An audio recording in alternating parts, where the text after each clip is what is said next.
Jody and Shar, I see you're out there in the audience. You want to come up, please?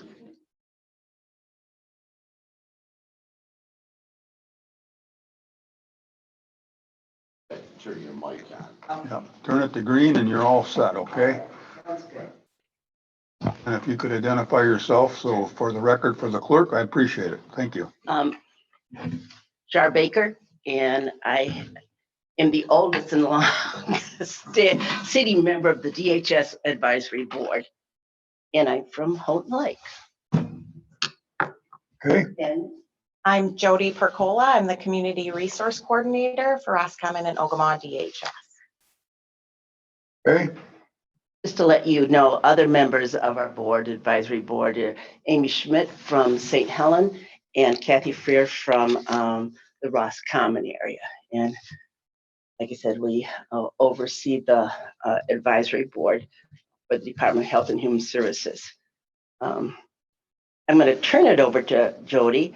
She has some statistics for you, and I might just add a few little things that I'm aware of that she might not know. So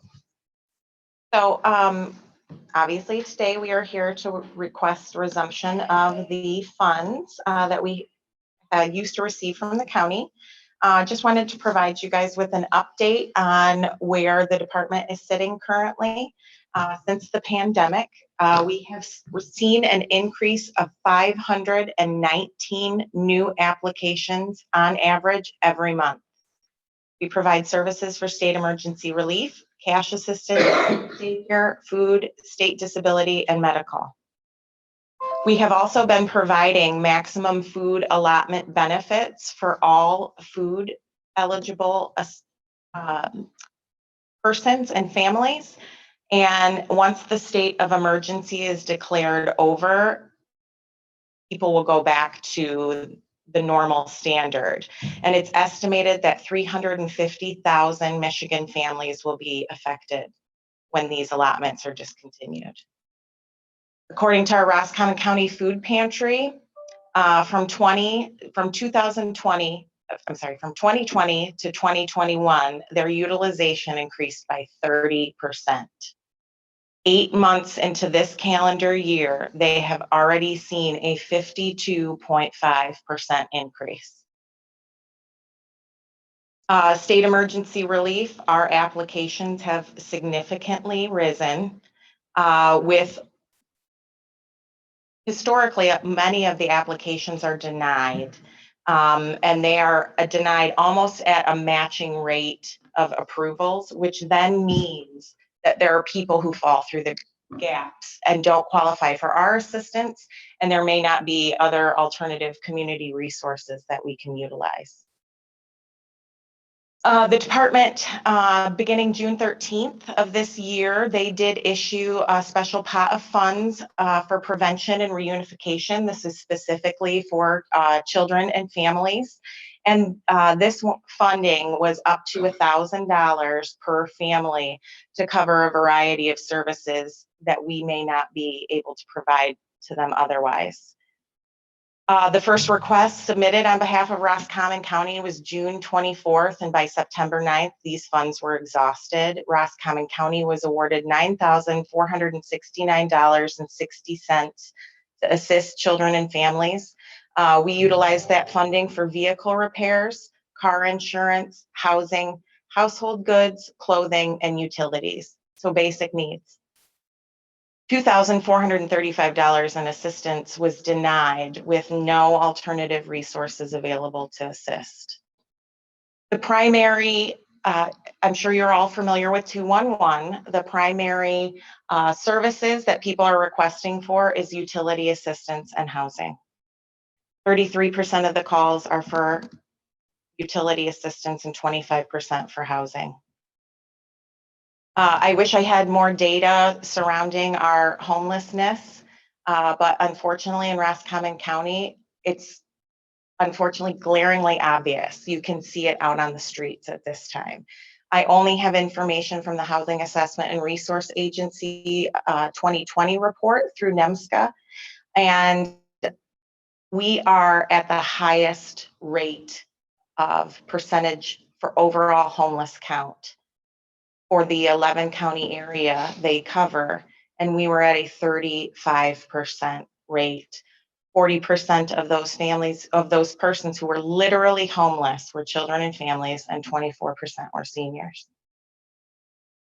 We now have the Oasis of Hope homeless shelter in Prudenville, and they have helped a total of 44 people, 29 singles and 4 families with 8 parents and 7 children. They were able to place 12 people into a new home, and then 9 went with family. Hospitals are doubled up, and they still have 9 in shelter currently. Our utilization rate of the board funds, since we stopped receiving the funding in 2009, we preserved those funds and did not spend them because we knew we weren't going to have that replenished. The primary use that we have had for that, 59% has went to utilities, 25.6% to housing, and 15.4% to other. So I'll give you a couple examples of the things that we have used the board funds, which is now called critical needs. We had a senior client who was a victim of financial exploitation. She had assets and income that would not qualify her for other community resource funding, but because of the financial exploitation that she had suffered, she could not pay her $1,500 propane bill. We were able to do that out of our board funds. We only have $10,000 right now, and $1,500 at a pop, every propane fill, that will not go far. We were also able to help an elderly gentleman whose wife was in the nursing home on hospice. They were married 66 years.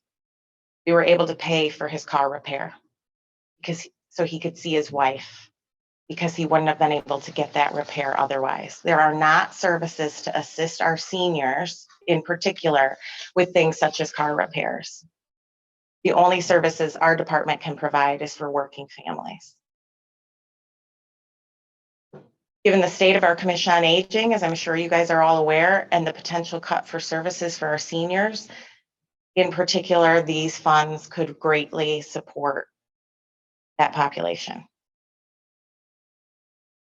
Also, on the gentleman that got able to visit his wife at the Mission Point here in Roscommon. He was from Roscommon Township, and in fact, put a thank you note in the Houghton Lake Resorter for the help of the department that he received. Also, we had like swaddling blankets that we provided to the newborn, our babies of Roscommon County. And we also helped with a adult that needed a new refrigerator, provided that. We've had gas cards. We've also provided for a day camp here held in the village of Roscommon for the teenagers. And that went over very good. Jody is our go-to community resource coordinator, and thank her immensely for what she does. Also for Jody Valentino that's helped us. We appreciate that too. So a nice thank you to her. So we're careful of what we are spending the money on. We're sort of frugal. They'll continue to be. And we would appreciate to have the reimbursement from Roscommon County start again.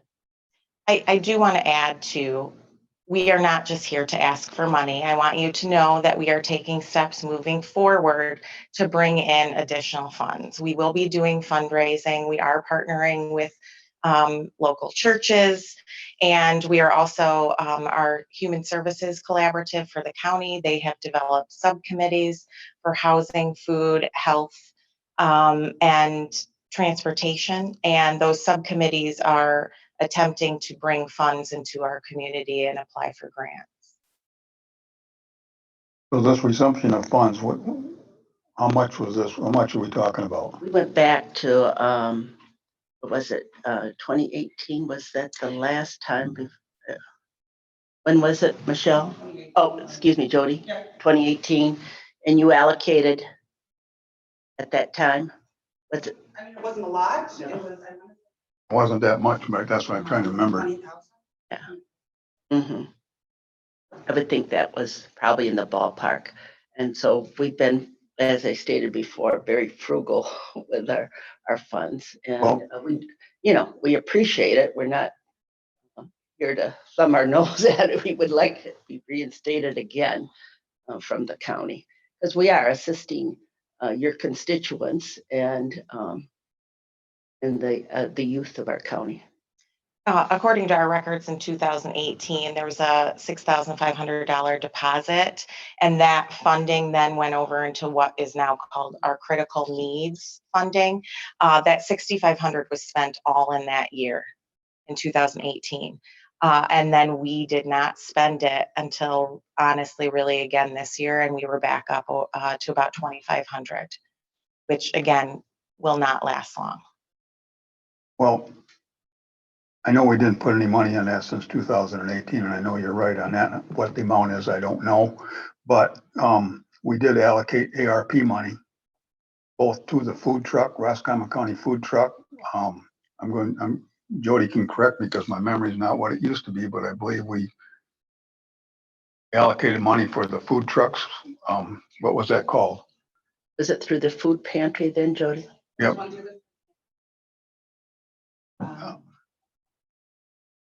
Right, and then we also give money to, out of the ARP money to Oasis of Hope. Yes. So it's not like we have been able to fund it. Yeah. The thing with the ARP money is that we got, Roscommon County received $4.7 million.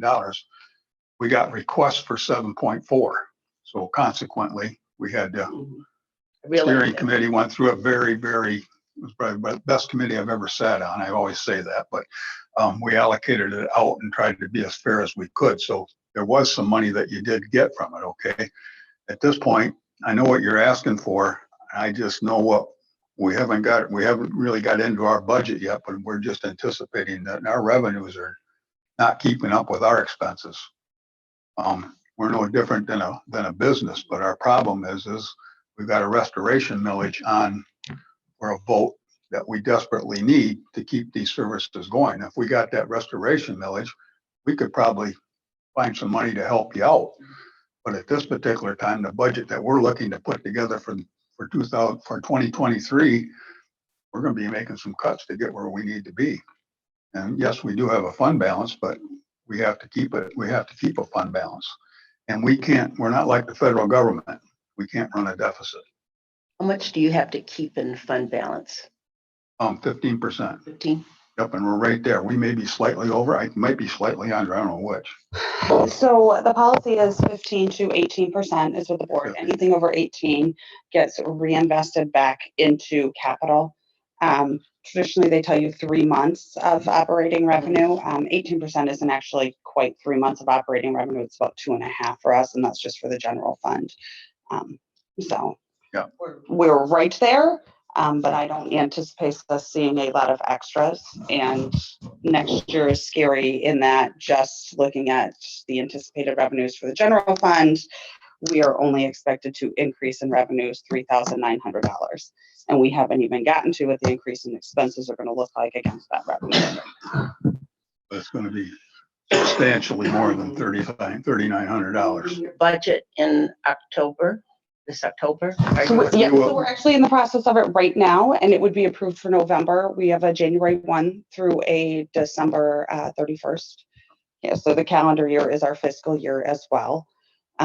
So the answer will lie in not only being able to do something for you guys, but for all of the more social service related, basically anything that's non-mandatory or a supportive non-mandatory will be whether or not the public wants to continue services or provide funding for services like this. So, The statistics you give, Jody, were those for Ogama and Roscommon combined? Just Roscommon. Right, thank you. Anybody else? Ken? Well, I see all that.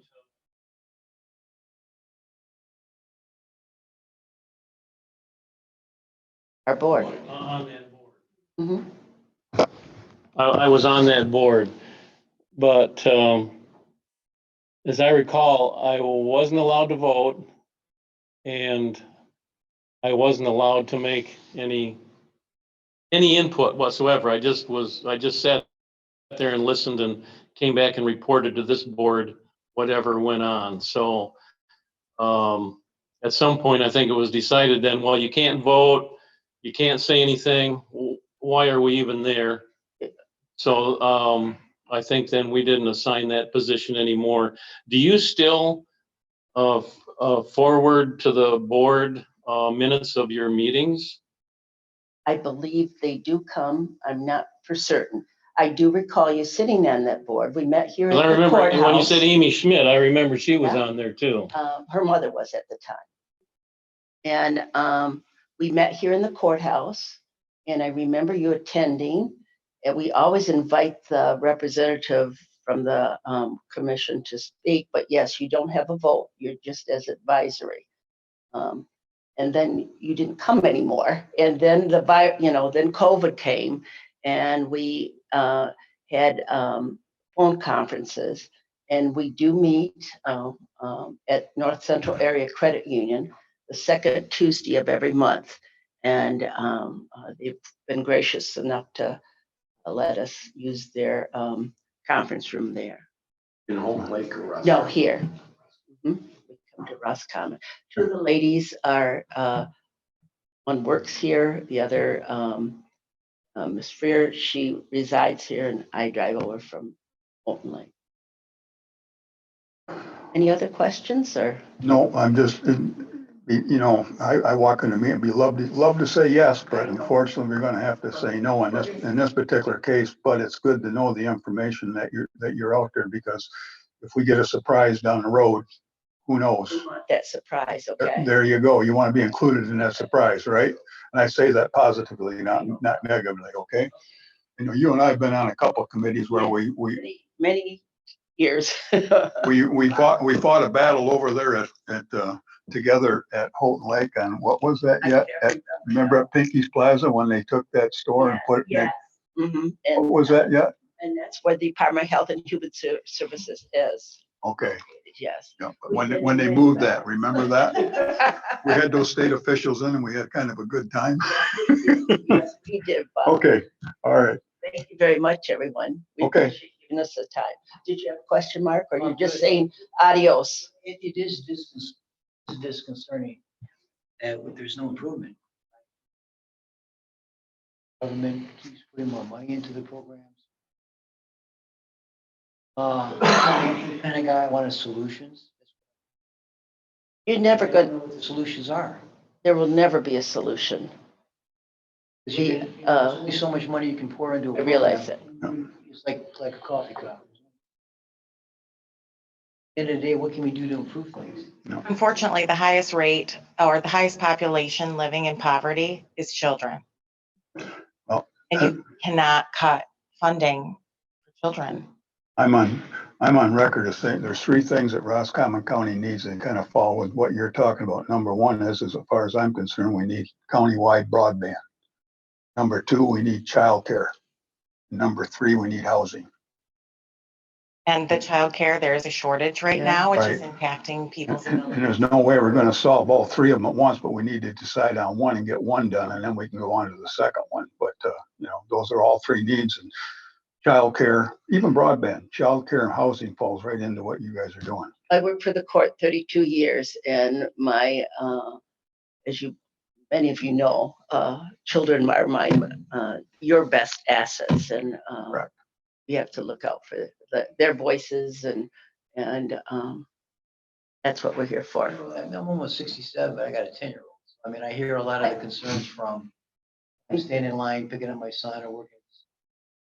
I hear the concerns from parents. Mhm. Mhm. There's a lot more men involved than A lot of men are active in parenting. And they share the custody of their children.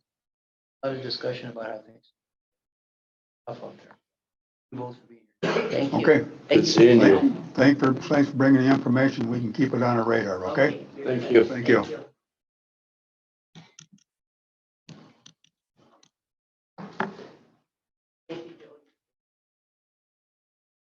Okay, Your pocketbook.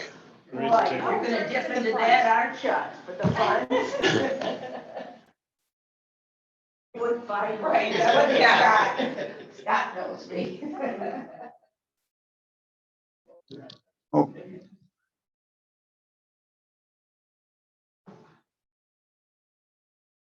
Okay, item number 2, Camp Grayling Expansion Project. Colonel Scott Myers, I didn't get a chance to meet you ahead of time, but welcome.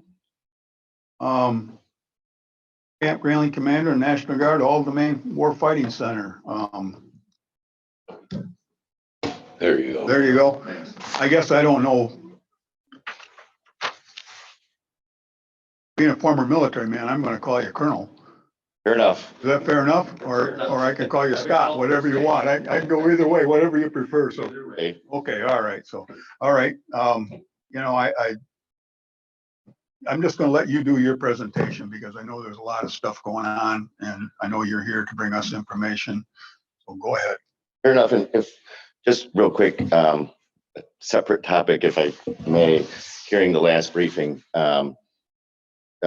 our National Guard Association provides grants for any veterans, and that doesn't matter the branch of service. But if there's a need in the community for any veterans, we don't pay the veteran directly. We'll pay their bills to catch them up, a car payment or car repairs or new roof or those types of needs. It's up to $25,000 per person. And they're eligible for up to 3 grants in their lifetime. But we've given over $2 million just in the last 4 years. And so there is funding available. It's on nagam.org is the website. So if there's a veteran in need in Roscommon County, hearing that last briefing, please take advantage of that. So completely separate. I'm sorry, just for those ladies. And I thought, God, there's other resources maybe that we can. Ken's on our veterans board and I know he caught that. But we don't do a great job publicizing it because we can only, reach so many. So when I have that opportunity and I hear those types of needs, I'll leave you my card too, so you can do that on a separate topic. Okay. So as far as our training access request or land expansion request or whatever you want to call it, at about 2018, the Joint Chiefs of Staff published the new National Defense Strategy, and in that it showed the military was woefully short on what our peer or near peer threats capabilities were. We have, of course, over the last several decades, have been focused on Iraq and Afghanistan. I've deployed several times to those theaters. Clearly, those theaters don't have the technologies as some of our other peer threats. So as they started going and looking at those different threats, we have to change how we're training. And so with that comes a lot of new technologies that we're, unfortunately, in my personal opinion, woefully behind where we need to be. And so that's where our focus is. And so in that strategy, it talked about being able to dominate or defend in all domains. And so what that means is the different domains of warfare are land, air, sea, space, and cyber. So traditionally, Army owned the land with a little bit of Marine help, I guess. But that was the land component. Was if you think about just traditionally the Army, the air power owned the skies, and that was clearly true of Iraq and Afghanistan as well. Sea, Navy owns the sea, freedom of maneuver for our nation's interests in the seas. Cyber a little bit new. Cyber not only with the different hacking we see of our domestic systems and companies and different things, but also electronic warfare in a jamming environment, and something with all of our new technologies and those capabilities. How do you defend? How do you still work in that type of environment? And then, of course, space. Some of those threats that we're talking about, freedom of maneuver in space was always just kind of out there. Well, now there's technologies that threaten our satellites. We, of course, rely on everything to GPS and move around, but banking, you name it, space is now a potential threat. And then, of course, those threats I'm talking about have those satellites with the capabilities of seeing what we look like from space, where our troops look like from space. So training in different types of camouflage and different types of feints and different types of things is fairly new to us. Now, there are some technologies we are rapidly working on, of course, but then how do you train? And so that strategy said, not only how do you train in those domains, but how do you train simultaneously in all those domains in all season environments? So since 2019, our staff, we are a training facility. We don't have permanent units like an active duty base, which means we have exercises that rotate. So this past year's exercise, Northern Strike, one of our largest, we had 8,000 service members there. It included 1,000 Marines. We had National Guard units from 19 different states. We had active Army, Special Forces, Navy SEALs, active duty Navy Reserves, a lot of Air Force, Air National Guard, as well as this past year we had about 5 international partners. A lot of our international partners that train decided to stay home in Eastern Europe, obviously for the reasons that you can imagine. So we are training in those domains now, but what we found is we have some limitations in our training space, and those limitations and giving that that replication of environments that our troops would be faced with. The biggest disadvantage we have right now in our facility is distance. So as we look at electronic warfare effects, stressing communications, those types of things, we need to get out to greater distances. And so our team here at Camp Grayling looked at the maps, looked at areas that were contiguous to some of our current training areas, specifically looked at where formations could potentially go to train. We developed those maps that are now on the DNR websites for everybody to ask for. So what we're asking for is not the type of training areas that we currently have. And I think that's been, unfortunately, misconstruing some of at least our argument or what we're asking for. So we have enough impact areas, right? I've got big bombing ranges. Some of the largest east of the Mississippi River is right there at Camp Grayling. I don't need any more bombing areas. I don't need any more tank trails. I have about 482 miles of available tank trails. I'm not looking for more of that. I'm not looking for more small arms ranges. We have plenty of small arms ranges or the capacity of small arms ranges on our current lands that we have around the main part of Camp Grayling. What I'm looking for is the ability to rotate smaller units, so wheeled vehicles, even think military version of a side-by-side. It just looks meaner, I guess. Going out into those already existing roads and trails, setting up from a public perspective, it would look like 40, 50 soldiers in the woods camping with camouflage, new netting type abilities, antennas coming out of their headquarters, small vehicles moving around in an area for 2 to 3 days, and then going off to another one of those areas and repeating. So allowing us to see what they look like from space, how we could see them from our satellites, looking at how far we could stress their communications, and how we can provide jamming capabilities away from other military interests. Because the last thing we want to do is, of course, jam local radios and comms with near aircraft, of course, dropping bombs. So we need that space and distance for that as well. So when we look at that, that's what we're asking for. All the lands we're asking for would remain open to the public. We would not shut down those lands. We've asked the DNR for a short-term lease, meaning the DNR would still own the lands. They would not be Camp Grayling's lands. We would not even have a vote on the management of those lands. The DNR would maintain management rights and the authority of all those lands. All we're asking for is the use of anybody else. So if you're out hunting, if you're out mushroom picking, blueberry picking, whatever you're out doing, if you see troops in the woods, just wave to them, thank them for their service, and be a part of the community is what I'm asking for. We of course depend on community support for everything we do. We have been very open with our process. We opened the public comment period very, very early. We asked for that to try and build that momentum. Of course, there's folks against, but a lot of, I think, the reason for against is there's a fear of us doing something in those lands that we have zero interest in doing. So with that being said, I guess I'll pause and You answered a lot of my questions, Scott. I like deer hunt, and I was thinking no, I'm not gonna be able to deer hunt in that area or go down the Muskegon River and stuff like that, so. But deer hunting, just so you know, that it's kind of a national holiday on the base as well. So there's, you know, all my employees, all our service members that work there full time, we don't schedule a lot of trading during, you know, deer season. And the Muskegon River, my grandmother just sold her place on the Muskegon River over on on Elizabeth there at the end of Meads Road.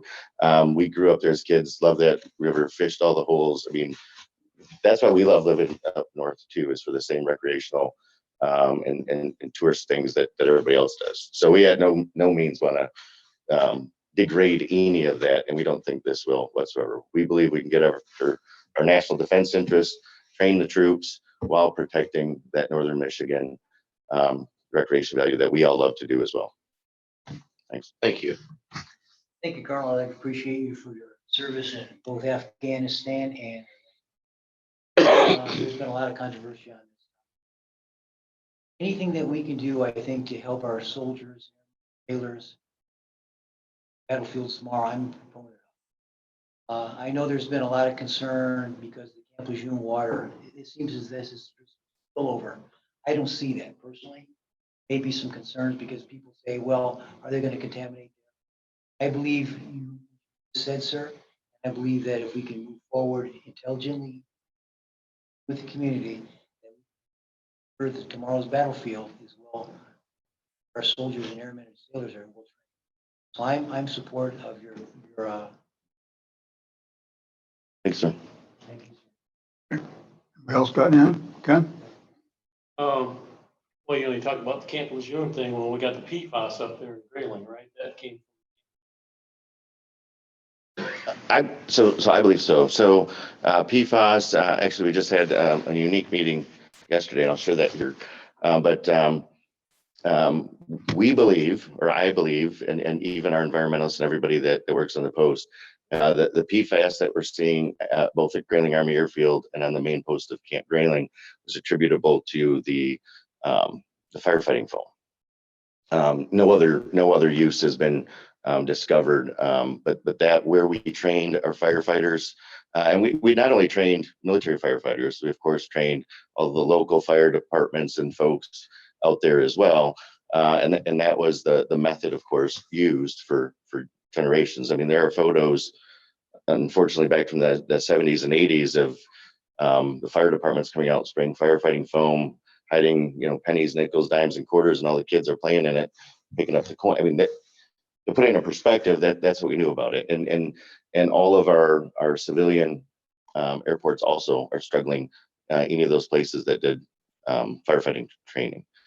So absolutely, and then you see it on the base, specifically where they washed off the vehicles after the training, and that seems to be where that PFAS is. So we are leading efforts on trying to fix that challenge. So just yesterday, we authorized, and we have that advisory board that participated, some new technologies on pulling and trapping that PFAS in the ground. And so we're doing that at the Army Airfield just yesterday. They're trying some new technologies. So we're opened up. We're drilling another 400 wells, so we can, or wells, or small wells that are inserted, so we can specifically see where it's at and get after it. So we're leading the effort in the nation right now on some new beta tests and other things specifically to get after that. But I understand the concerns. However, we're not talking about taking chemicals out into any of these new areas, and the only contamination that we have seen like that is, of course, from that firefighting foam. And I think, Colonel, that's the concern that I've heard people that call me environmental concerns, but I think you address those, and I don't see any environmental concerns with your presentation. No, it's walking in the woods, soldiers walking in the woods. Now they'll carry their weapons and their helmets and their gear. It'll be tent set up. It'll be wheeled vehicles. Those are the things on existing roads and trails. Those are the things you'll see. We need to ensure that our soldiers are ready for tomorrow. That's the only reason we're asking. So also along those lines, we had a presentation by some people came in that were pretty much opposed to the Camp Grayling expansion, and were telling us about things that we didn't know Yeah. about. And one of the things they told us was that I never knew before was that areas, I think they told us areas were leased, areas of the current Camp Grayling were leased to private contractors for, It's, I don't know, I don't remember what, but so what kind of control do you have over areas that you allow private contractors to come in? And what oversight do you have to make sure that these private contractors aren't leaving things behind or putting things into the environment that are going to be there forever? oh, that's a great question. So actually directly after this meeting, I'm going up to see some new technologies being developed. They're in conjunction with the Air Force Research Labs. And so I guess for better edification, wherever we go on a deployment, wherever we train, those technologies or systems, we almost always have a civilian contractor trying to figure out. So if you're a rocket battalion Raytheon who develops, they're usually there. They're getting those soldier touch points. They're trying to figure out how their systems are working, that type of stuff. If you're an aircraft, Boeing, right? They'll be there trying to figure out, and so they'll rotate into those spaces regularly. So as we're looking at new technologies, and I would say that none of these new areas are areas that industry would even be remotely interested in. And I say that because they want to be in a fenced-in area. Of course, none of these areas we can build fences. They want to be near ranges or at ranges. They want to have restricted airspace, or they want our urban training area. So those areas are specifically the areas where we will have some testing of some new things. Now, when you think testing new things, robotics, unmanned systems, it's not contamination, it's equipment type stuff. It's radar sensors. It's putting sensors on aircraft and seeing how quick you could disguise that aircraft as something else, as an example. So it's using those new technologies, and so there'll be an interest from our perspective of how that might tie to the military. They'll come up here. They will. The only thing I'm allowed to charge is incremental cost recovery. So if a building that they want to use was paid for by the feds, I have to charge them the square footage daily rate, including the gas, electric, recycling, trash, whatever the thing is. There's a huge checklist. It spits out a dollar amount that we have to charge. If it's a range that was built by the Department of Defense, same type of thing. The lawn mowing service for the rain, and it's all broken down by days of use and all those things. So those are the things our industry partners are interested in. None of these areas we're asking for. Frankly, they have zero interest for industry. They want to focus on those other areas, but none of them we would have the ability to sublease from the DNR, if you will. On the in the bombing ranges, do they use the practice with the depleted uranium munitions from the A-10s? No, but I don't know what was ever used, decades ago. Right now, they do use live rounds, and so that we allow up to the 500 pounders. The rockets from the HIMARS, as an example, they use the Ripper rounds, or the reduced rocket training round, which looks like a rocket, fires like a rocket, but it's filled with cement and steel or iron instead to give that weight balance, but it doesn't have the big booming effect, if you will. So any munition currently in the Air Force inventory up to 500 pounds, we do allow to train on the facility. So they could be using depleted uranium in their practice? I'm not an expert on those specific Could munitions. you check on that and get back to us, or if you're allowed to give us that information? None of that would be secret, but depleted uranium has obviously been a factor in anything, even on past deployments. I can't imagine they're using them, but I can certainly check. Thank you. Okay. Else got anything? Well, Colonel, I know this meeting was basically with Sue Vanessa. Yeah. Our Vanessa Varner, our emergency manager, and we'd had some interest. We've had people on both sides. We've had a couple letters from both sides on this thing.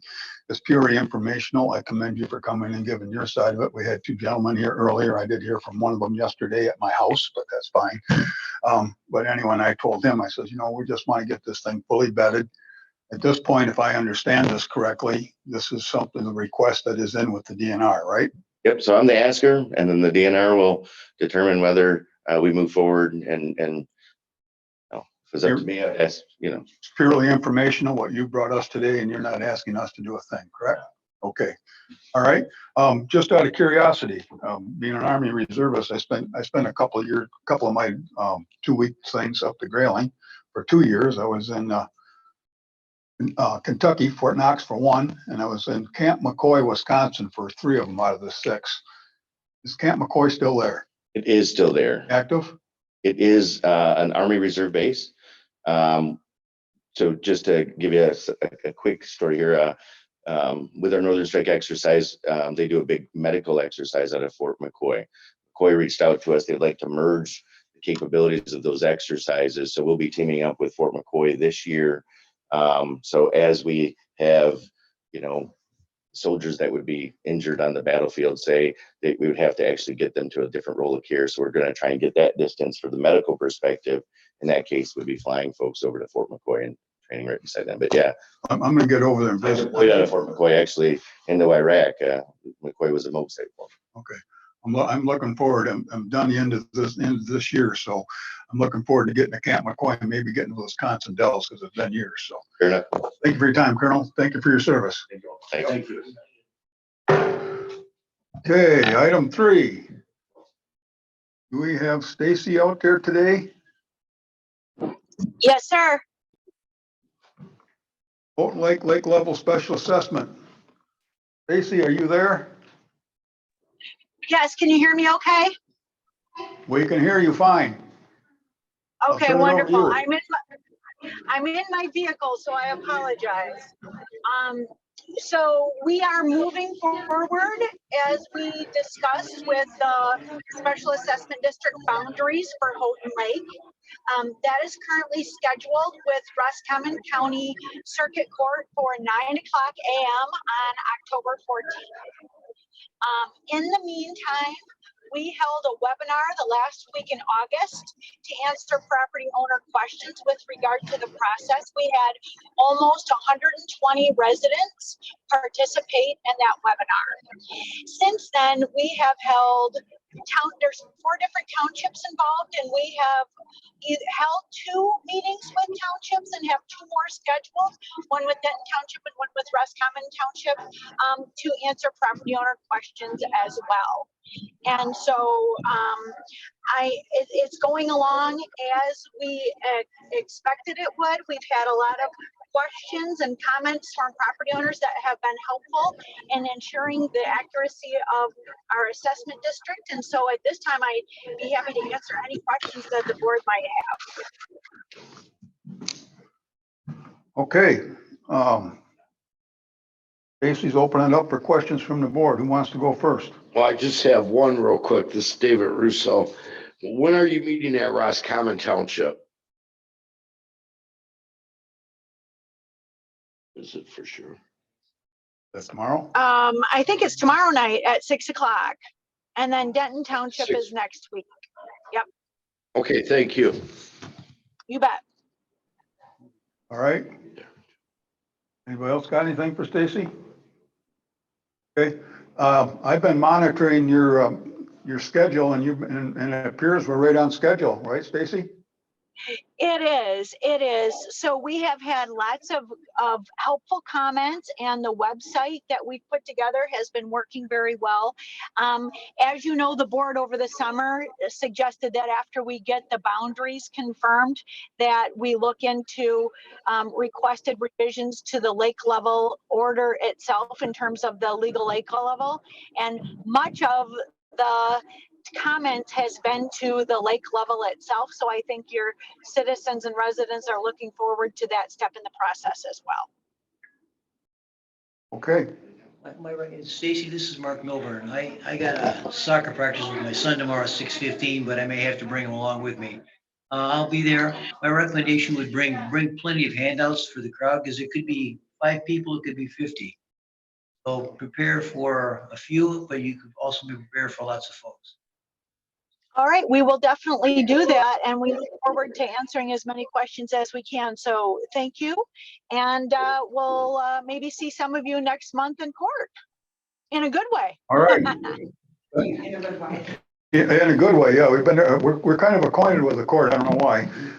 Thank you for the update and good luck tomorrow night and at Denton Township, Roscommon Township. Yep.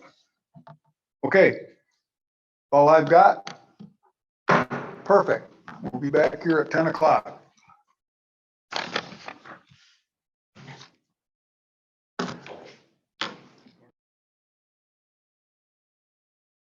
All right, good. Good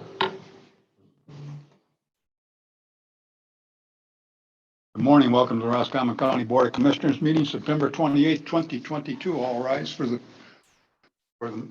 pledge, please. Commissioner Melvin, would you lead us in the pledge? Allegiance to the flag of the United States of America and to the republic for which it stands, one nation, under God, indivisible, with liberty and justice for all. Thank you.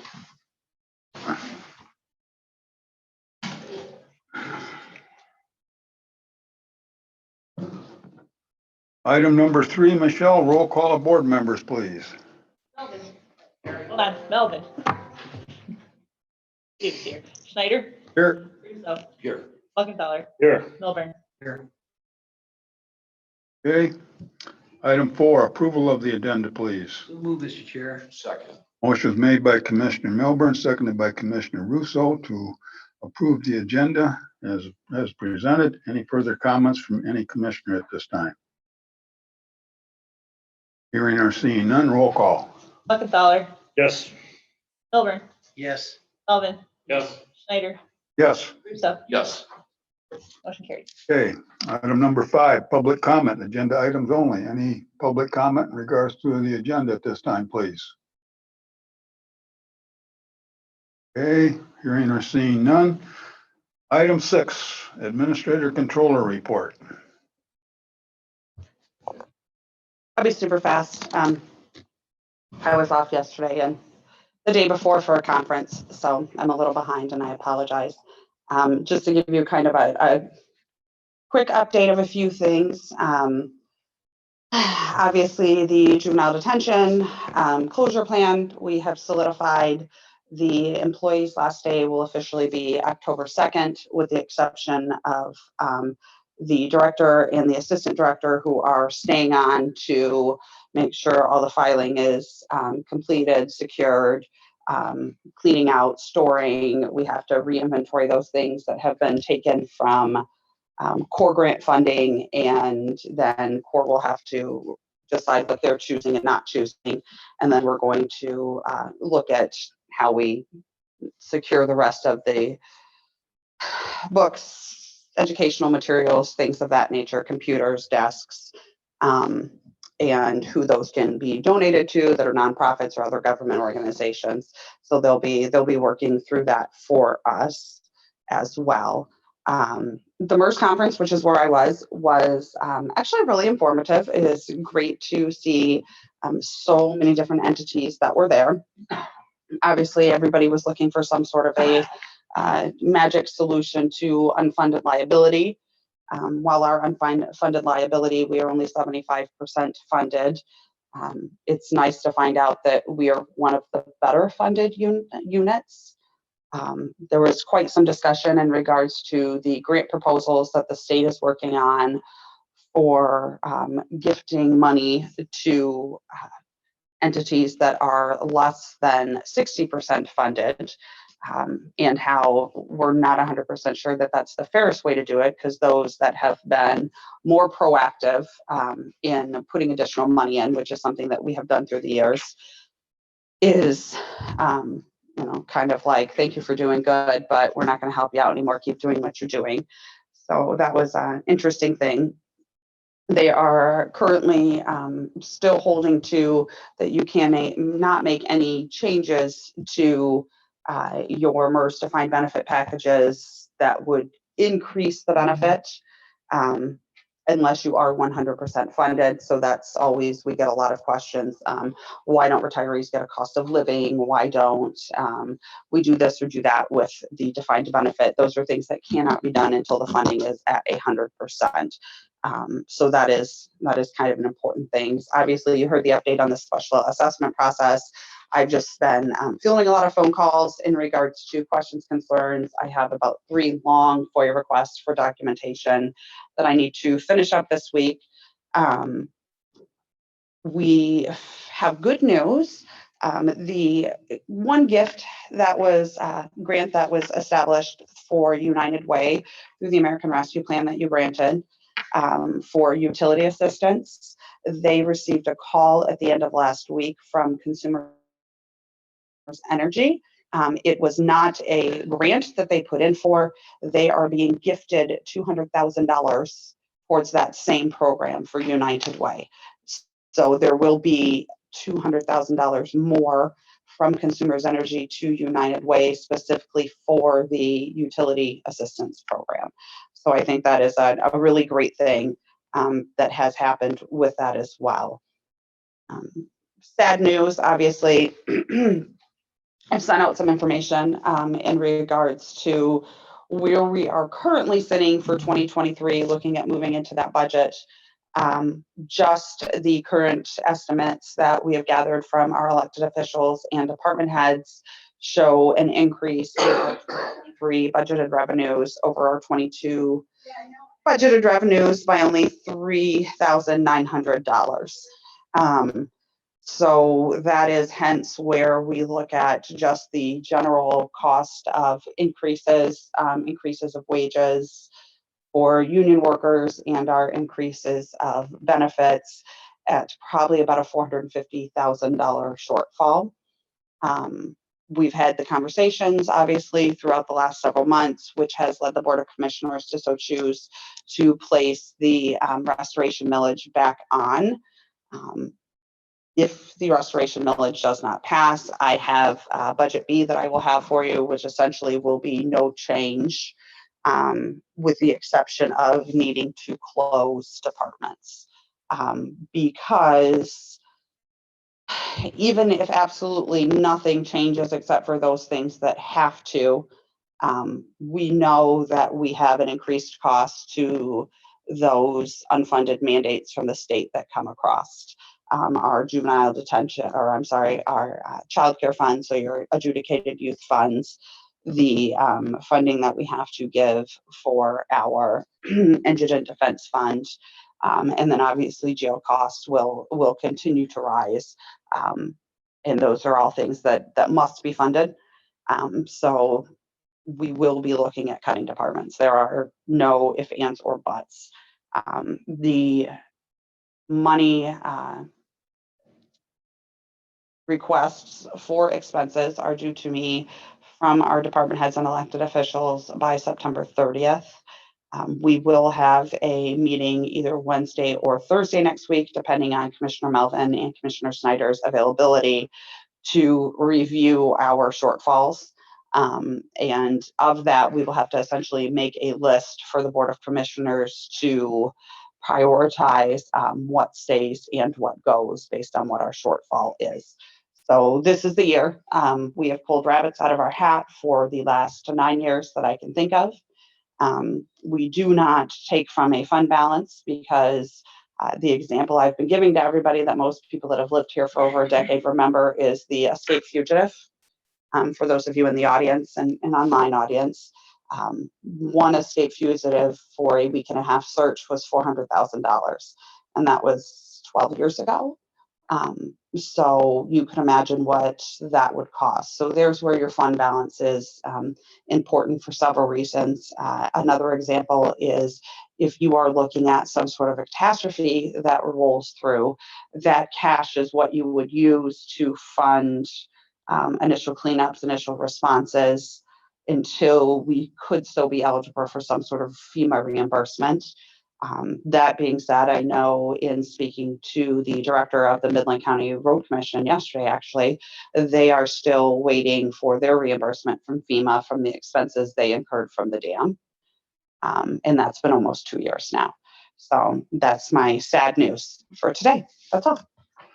And what Jody's alluding to is that fund balance. That is why you have what you call a fund balance, so that you can absorb some of the hits that you may have to take. So that's how a fund balance should be used. It should be used as an emergency only. So any other comments in regards to Jody's report? Nope. Okay. On to correspondence. Item A, Jackson County Resolution rejecting private money for funding elections. Item B, Association of Counties Legislative Update.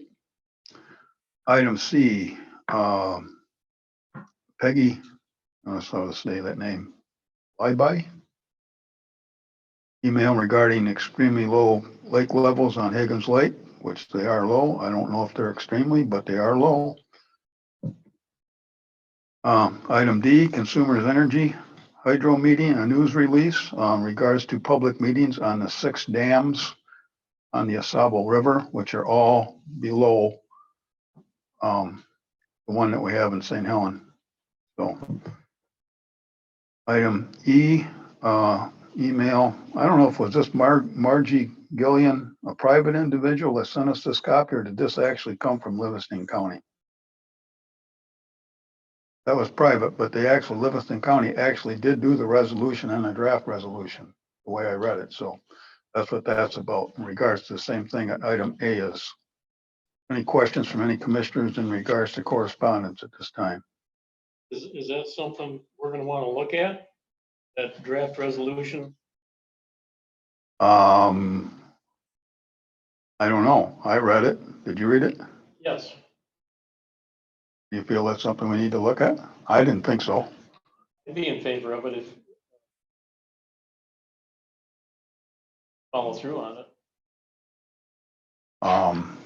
Anybody else? We can look at it. I mean, normally the government puts on the elections anyway.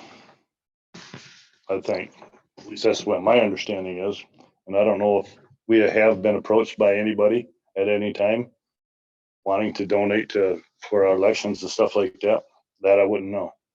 At this point, the only thing I know about it is the copies of these resolutions from Jackson and Livingston County. That's the only thing I'm aware of. Nobody's talked to me personally and my constituents. Anybody talk to your constituents talk to you, Ken? No. Okay. You know, I appreciate Mr. Melvin's comment, but I don't see anything.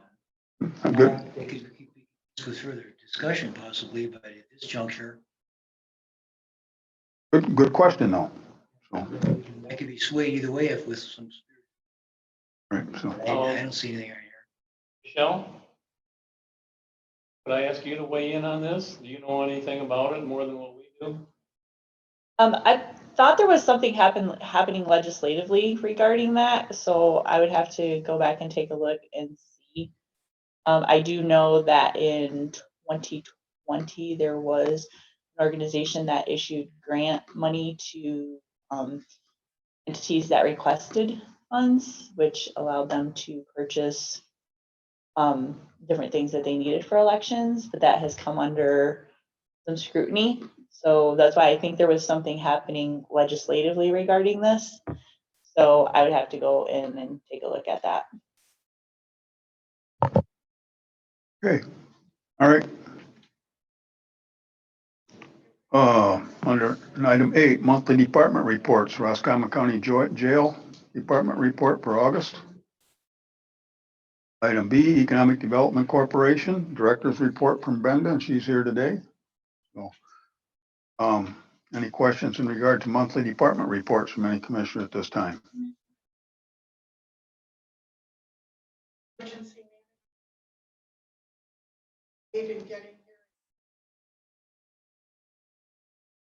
Yep. You can- Well, Vanessa, if you want to take a minute to expand on it, you can say yes or you can say no. Thank you. But you only take a minute, right? Okay. Okay.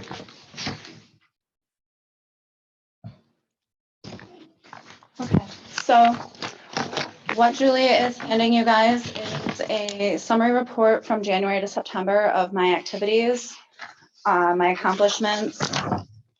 As you all know, I tried as quickly as I could to get my PEM certifications, hence some of my local responsibilities kind of took the side for a minute, one of which was making sure that I got you guys regular reports. I communicated with Jody, was updating her on things, but I wanted to make sure that you guys had concrete information as to what I have been doing.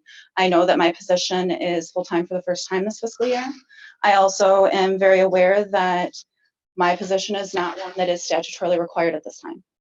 So I wanted to make sure that you guys were aware of the magnitude of things that emergency management is involved in within this county.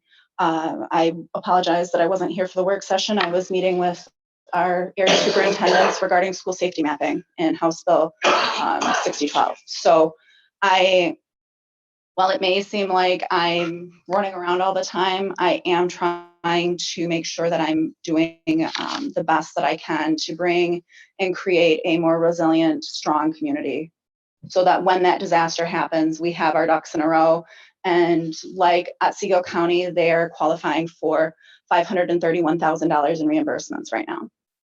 Had they not had plans in place, ducks in a row, they potentially would not have been organized enough to be eligible for that. FEMA has left. Correct. Yep. And I mean, we know that their debris removal was over $1 million. So that at least helps with some of that so that we aren't emptying that fund balance.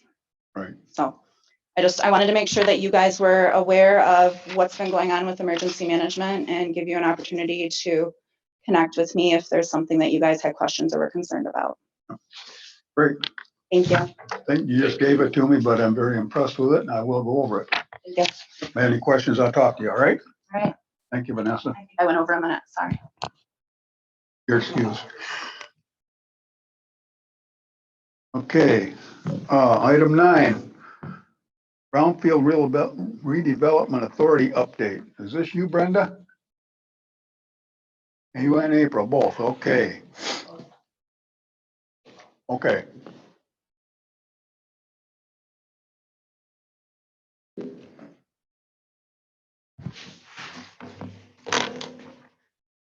Morning, Good morning. I'm April Heyer, on the Brownfield Authority with Brenda, also a consultant by trade, but we would like to apply for a US EPA assessment grant again this year.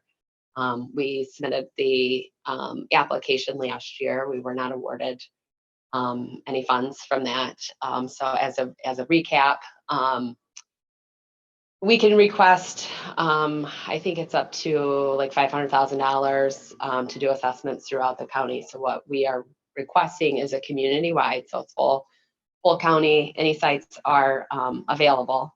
We do have to kind of elaborate on a few key potential sites in our application that will look better if we already have areas that we're targeting. That it is not limited to those areas that we talk about in the application. So we can assess any sites if we are awarded the grant. There's no match for the county. So it's all, grant dollars. We will need some assistance again from Jody to submit the application through grants.gov. We, worked together pretty seamlessly, I believe, last year to get that done. Anything? I mean, the main thing we need obviously is a resolution to move forward from you because we do need the highest, county official in the application.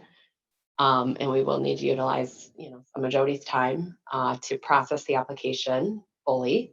And then if there's any key sites that you can think of, or, if there's key areas that we would really like to focus and showcase for development, we're open to thoughts, feelings, opinions from everyone on that.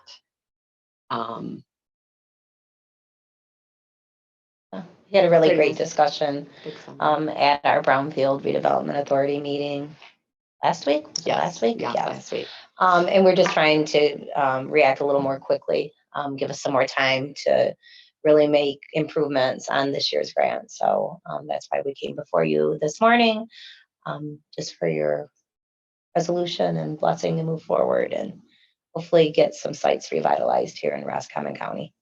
Okay. So are you gonna provide us with the template for that resolution? Did Yeah, you last year? Yeah, I think I might have, yeah. we can. It's, yeah, but we definitely can. Yeah, Okay. the application's due November 22nd, so. Okay, all right. Yeah, if you can get us a copy of that, I'd appreciate it, and we can put it on our radar and see if we can get it done for you, okay? We can do Thank that. you. Right? Because I'm anxious to get a redevelopment, We are too. brownfield redevelopment. I don't care where it's at in the county, but we gotta get the first one someplace. Yeah, we really fleshed out some new sites and some other opportunities that maybe were overlooked. All right. Any other questions from any commissioners at this time? Nope. Okay. Guess that's it. Thank you. Thank you. All right, and under visitors, we got Mary Fry here that would like to talk under visitors, and as chairman, I'm going to allow her to present some information to us.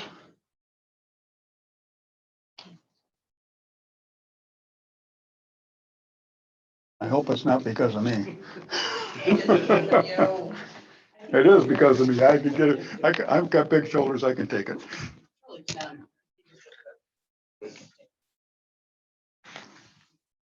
Yes. Yep, turn it to the green, please. So what I have just given you is a packet of information with regard to some budget issues that the Commission on Aging is facing. I think very similar to a lot of organizations, we are currently looking at a deficit in our budget. So we got together a team of all the coordinators with the Commission on Aging and discussed where we are and where we need to be to have a balanced budget going into our next fiscal year, which payroll-wise started last Monday. So that payroll would be the first portion that would carry over our fiscal year is October 1st through September 31st. So we're about to go into our fiscal year, and I wanted the board to be able to have a balanced budget proposal to go into that. So the very first one that you have on your packet is the proposed budget as was proposed to the Financial Committee. And if you look at the very last page on that, you'll see that the proposed budget was to the good of $12,269.27. That was taken to our Financial Committee, and they did approve that. However, when we did have our board meeting on the 21st, it was quite heavily attended by community people who were concerned about some of the budget cuts that we're looking at having to do to come into this fiscal year with a balanced budget. So the outcry from the community, basically we had a 3.5-hour meeting, and unfortunately we were never allowed to actually present the full proposed budget. The only thing that the board discussed and then took a vote on was the retention of the Serenity Day Lodge, which is a respite lodge that we have under the Commission on Aging, allowing people to bring their loved ones or their person they care for to that lodge to be able to take a break for whatever reason.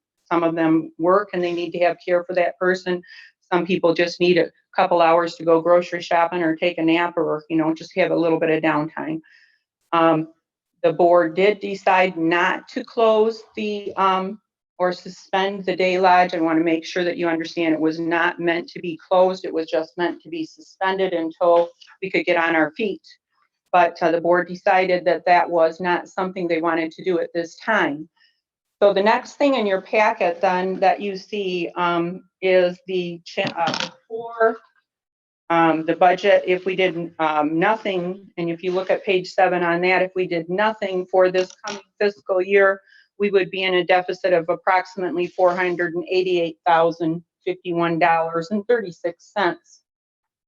So obviously we didn't want to continue on the path that we were currently on. I was told by the board, and has always been this way, that all things employee are my responsibility. So we did look at how could we get these numbers down so that we aren't looking at that kind of a deficit. And I did layoffs. I laid off 6 people, and I also terminated 2. In addition to that, we did some reduced hours for a couple of our programs, our chores program, our maintenance program, our HR program. I've all agreed to reduce their hours to save on the budget. We are reducing our gas reimbursement from 68.5 to 48.5. We have asked all employees who are currently insured with our health insurance to do a 30% copay. As it was prior to that, all employees paid a $25 a week copay.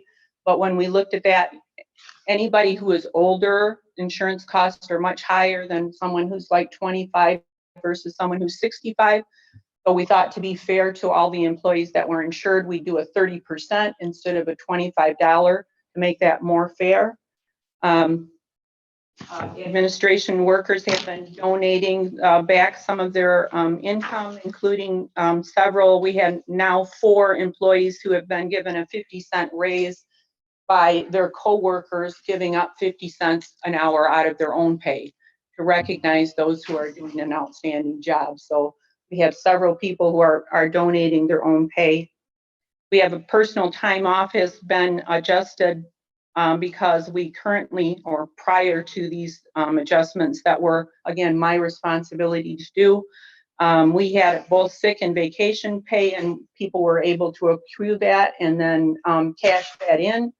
That's quite expensive to do that for the agency. So now we're doing what we're calling personal time off as just one line item, and not allowing that to be built up to any more than 40 hours to be cashed in. We are also currently working on a succession plan with the employees that were laid off, because obviously when you take that big of a bite out of employees, that we have to be able to maintain that workload, and we are distributing that, and the people that are there are graciously making sure to take on that extra work, so we won't be losing that work. But the reality is, for the Commission on Aging, we have core programs. Our core programs are Meals on Wheels, congregate meals, and in-home services. Anything beyond that is kind of fluff or frosting on the cake, and unfortunately, those are the things that we have to look at suspending. So we have suspended our activities programs, which means that the trips that we were taking, some of the additional exercise programs, some of the other things that we can eliminate or give to another person to take that responsibility, we are going to have to do that. We are looking at multiple multi-day trips that we will not be able to offer this coming year. However, once we get back on our feet, I think that there are things that we can bring back. I would prefer the word suspend rather than to eliminate. So I just wanted you to be aware. So our current budget, which would be the next budget in your packet, the one that's stated at the top, 9/27 and 11:26 a.m. This is the budget as it would enter into the next coming year with the day lodge remaining open. The day lodge, we get a grant for approximately $25,000. It cost us $98,000 out of general funds to keep that lodge open. And we are serving 2 clients almost daily, and up to 7 clients who are people that come in from time to time. It had been my recommendation that we suspend the day lodge just because of the cost, and could we use that money elsewhere, but the board wants to remain open. So now I have to go back and find out where can I get that additional $120,000, $130,000 to balance the budget. But when you look at the back page on this one, you'll see that the back page now shows a deficit of $157,895.36. That's the cost added back in from the first budget that you saw to maintain the day lodge.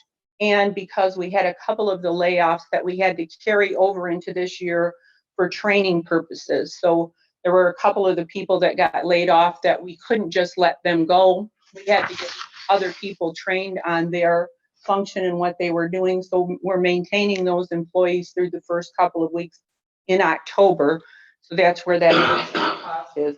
So as it sits right now, we would, if the budget were to stand as it has been looked at by the board, we would be in a deficit of 157,000, as you see on that document.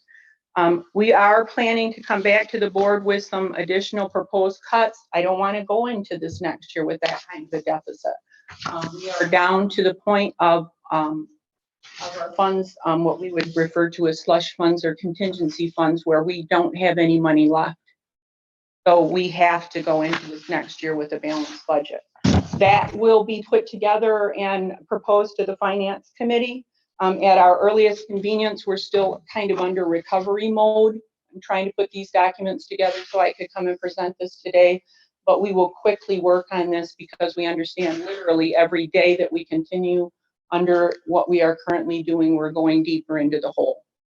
So I wanted the board to hear it from me. I wanted you to know where we sit and know that we are working diligently and looking at absolutely every possibility to cut back on this.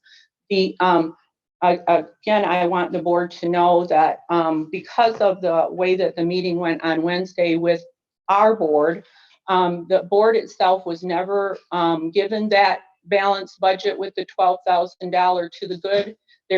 It just didn't work out. The only thing that they were able to vote on was the Serenity Day Lodge to keep that open. So there was no vote on the balanced budget, just that one item. Again, the layoffs, the things that have to do with insurance or costs for employees or things that we might do to cut back hours or make changes, those are my responsibility, and those things have already been put in place. Any questions? Okay, I have just a couple. Commissioner Russo. How long have you been taking from the fund balance? How many months? I have a document here, and it's actually part of the documentation you have there with the one that has the pie charts on it. Okay. Yep. And you'll see at the very top of that document, there's information about years of how this has been going. So no, I apologize. This one at the top looks at the pre-budget numbers. The changes, I should say the budget prior to the changes, then the second column is our proposed changes, and the third column then are the reduction in those specific services. And so you can see that there, but with regard to your question, Mr. Russo, I have here documentation, and it's got my notes on it. I can get you something that if you would like it. But we went back to 2018 to look at where did we start going into the fund. And in 2018, we had a deficit that began to eat at that fund of $142,000, 317.05. The next year, we had a deficit of $4,917.28. The next year is where everything sort of really started going sideways. The agency received a grant for what was called Direct Care Worker Retention Fund. It was part of the federal grants that were given to make sure that people that were going into the homes, basically kind of a hazard pay. Mm-hmm. So the agency was given $250,000 to give to those employees as a retention to make sure that they didn't leave. At that time, the administration decided that it really wasn't fair for only that group of workers to be able to have that raise, and decided to give a raise across the board, even though that was a one-time injection of funding. So the administration gave everybody a raise, and that raise was approximately 24.87% on average of their income. So the less The least amount that 4.5% wage increase? 24.87% raise increase. Wow. So the lowest raise that was given was $2.70. The highest raise that was given was $5.15. Average wage, so you can see where that would come into being an issue. So because that wasn't reoccurring funds and everybody was given that raise, it means we carried that raise for the last couple of years. And that's why we're in the position that we're in. And How much in dollars is that? Do you know? That The 20, how much raise that 20? itself, the additional raise itself, not including the pay that the person was getting, but just the raise, added $156,000 to the budget that first year. And then that carried through. and one other, I heard you mention you're taking the mileage down to 48.5. Is that legal? Because the feds say you're supposed to get 62 cents. I'm just trying to be educated. 62.5 is what they call their business level. That's the highest level that they recommend. Okay, The nonprofit level is 14 cents. okay. So what we decided was that because we were giving a higher level, we asked our drivers for Meals on Wheels, our providers, to take that cut in their gas mileage to help to assist with the budget cuts. So they have very graciously agreed to that. What was the fund balance start of October 1st, 2022? I'm sorry, Bob, I don't think that I have that information here. I do know that, What I'm looking at is the fund balance just started the year, this past year, this year we're in right now, actually it ends on Friday. yes, and I'm sorry, I don't believe that I have that dollar value here. I can email it to you, but I don't have it here in my notes. Okay, if you could give me that information, I'd like to know what the fund balance was on October 1st, 2022.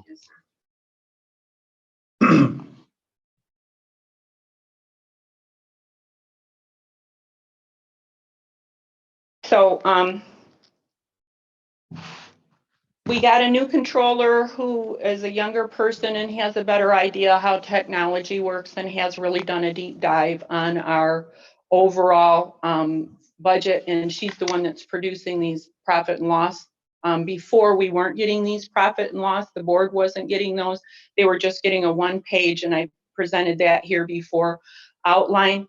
And it seemed confusing. In fact, you asked me questions I couldn't answer because even I was confused by that report. But these profit and loss spell it out very clearly. You can see every line item about what's going on with the agency. This is what we will provide for you in the future, and it is what we are now currently providing for our board, because they can see very specifically what our costs are, what our incomes are, where our deficits are, and be able to know more about what's happening financially with the agency. So this last year, their profit and loss, we were at a loss or expected loss of $260,187.63. That is a number that we have that is less than we thought, because just about 10 days ago, 2 weeks ago, we got an ARP fund adjustment for this past fiscal year of $990. So that took away a little bit of the deficit. So originally we thought we were going to be in the red of $369,177.63, and because of that adjustment, we'll be in the deficit for $260,187.63. So as we come into this new fiscal year, we have basically no safety net. We've burned through the amount of money that we did have as a safety net over the past 4 years. And that is why I think it's absolutely crucial that not only the board of the agency, but where we're going and coming into this, and that we are going to have to reduce programs, much like what you are looking at. We are going to have to and have already reduced staff. Because the board wanted to keep the day lodge open, I have to probably reduce staff further. That's the only place that we have money or funding that we can take. So we're going to have to be very careful and very wise about how we spend our money. I have looked for the last year and reduced absolutely everything I can think of, everything from putting LED lighting into all of our facilities to eliminating a license to show movies that cost us $1,200 a year, and we haven't shown movies in the last 6 years. We also let go of $500 fee from Chase Bank to hold on to a business loan potential. I mean, we're looking at absolutely everything that we can to reduce the cost of the agency.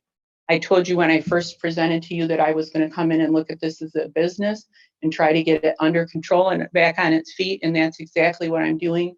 I wanted the board to know where we sit and what kind of situation we're in.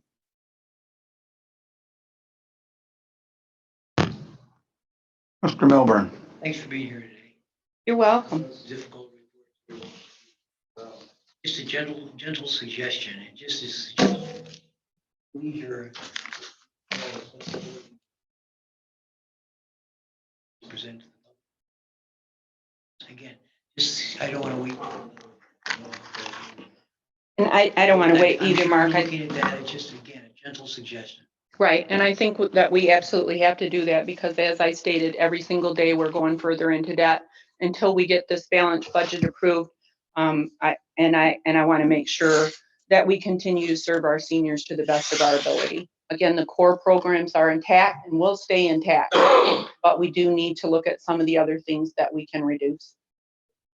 Budget, Mary, the first one, which starts effectively Saturday, Yes, sir. October 1st. That has not been accepted by the board yet? No. Okay. Piggybacking on what Commissioner Milburn was saying is I would strongly also suggest that you have a special meeting to get this passed, because at this point, without this being passed by that board, there's no way that we can release any millage money to you. Well, and I'd just like you to know that And I am currently working on that, but because we did not expect for the Serenity Day Lodge not to be or to be suspended, we expected it to be suspended. I have to go back, and if you look at that other budget that ends with the 157,000 and change, I've got to figure out where can I get us back to the point where we're balanced, and the only option I have is more layoffs. Right. I just wanted to point that out to you, just because by law, we can't release any of that monies to Commission on Aging until we have an accepted budget. Am I correct, Jody? So what you're saying, Mr. Chairman, is we have to have a meeting no later than Friday. Yeah. I mean, We have to have a meeting no later than this Friday, which is just 2 days from well, now. you can have it next week. You're just not going to get any money till after that meeting. That's all. You can have it anytime you want, but I'm just pointing out is the dates. So I fully intend to put a new proposed budget in front of the financial committee as soon as next week. And then it will be the financials committee responsibility, along with my own, to call that special board meeting so that we have the opportunity to review the budget and hopefully we'll get that passed. But from what I can see from the last several years, the balanced budget, I didn't see a balanced budget. Yeah, I just wanted to point that out to you. If it's a week delay, I think that's one thing. I just don't want this thing to drag into a month, 2 months and so forth. That's why I'm talking about the special meeting. As far as could they get it done in the next 2 days, I'm not going to be a part of that. Right. That's pretty fast. Right. I just wanted to point out, if this thing does drag out, by law, we can't give you your money. We can't give you your voted millage money until we have this. And I will It has have to be, that ready. I just wanted to point that out, okay? It could be next week, and it's not gonna. Yeah, whenever. And she did try. Right, I know, I agree. I'm just saying is that special meeting that you had.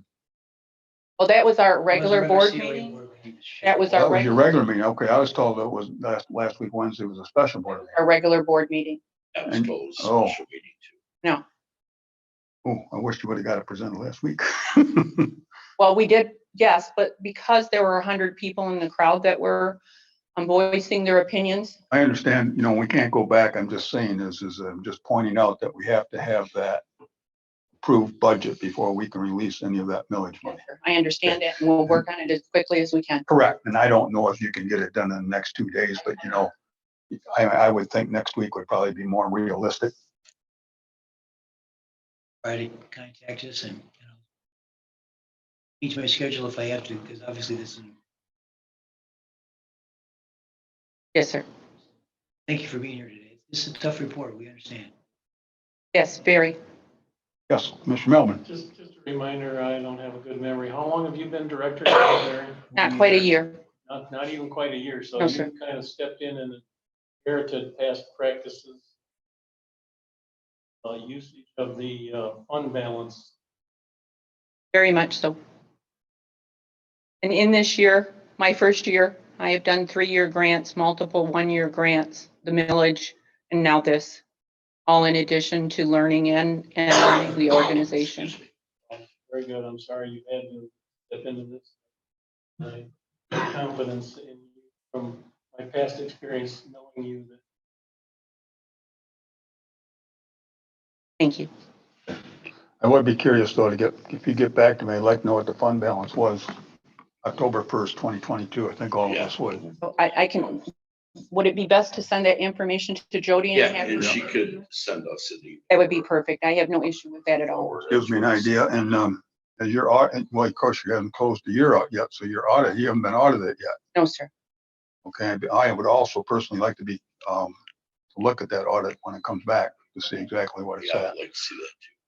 What about the 2018 fund, what your fund balance was in 2018?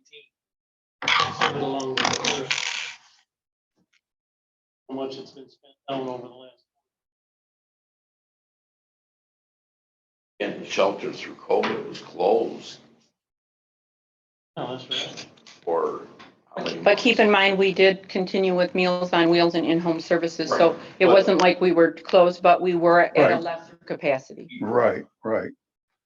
I guess, Mary, if you're gonna send us what it was on October 22nd, or I mean on October 1st and 22, you might as well go back and give us what the fund balance was on 2000, start the year on 2018, 19, 20, 21, and 22. I can give you 19 and 20 right now off of the last audits that we have. Okay, Okay. So traditionally you will submit that audit to us anyhow. That's just a part of the whole deal.